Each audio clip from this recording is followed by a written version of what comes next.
आधी रात के 12 बजे थे। एक पुराने सुनसान घर के बाहर एक लड़का खड़ा था। गांव वालों का कहना था कि उस घर में पिछले 50 सालों से कोई नहीं रहता। लेकिन उस रात ऊपर की खिड़की में एक हल्की सी रोशनी जल रही थी। डरते हुए लड़का अंदर गया। धूल से भरे कमरे में उसे एक पुरानी डायरी मिली। डायरी के आखिरी पन्ने पर लिखा था, जो भी ये डायरी पढ़ेगा उसे मेरी परछाई दिखाई देगी। लड़का हंस पड़ा, लेकिन जैसे ही उसने सिर उठाया, सामने लगे टूटे हुए शीशे में उसकी परछाई नहीं थी। वहां किसी और का चेहरा दिखाई दे रहा था। और अचानक पीछे से किसी ने फुसफुसाया, तुमने मुझे ढूंढ लिया। इसके बाद उस लड़के को फिर कभी किसी ने नहीं देखा। लड़के ने डरते हुए पीछे मुड़कर देखा, लेकिन वहां कोई नहीं था। अचानक उसके हाथ में पकड़ी डायरी अपने आप खुल गई।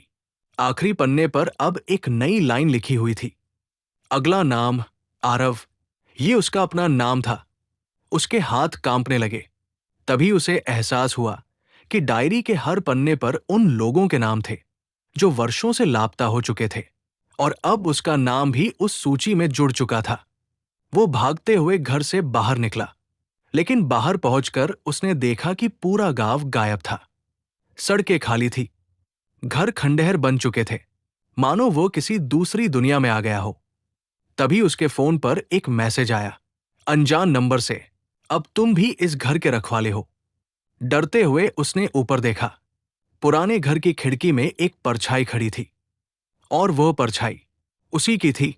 अगली सुबह गांव वालों ने देखा कि वो पुराना घर फिर से बंद था, लेकिन खिड़की में अब एक नया चेहरा दिखाई देता था, और वो चेहरा आरव का था। क्या आरव सच में गायब हो गया था, या वो अब भी उस घर में किसी अगले मेहमान का इंतजार कर रहा है? अगर आपको भी आधी रात को उस घर की खिड़की में रोशनी दिखाई दे, तो कभी अंदर मत जाना।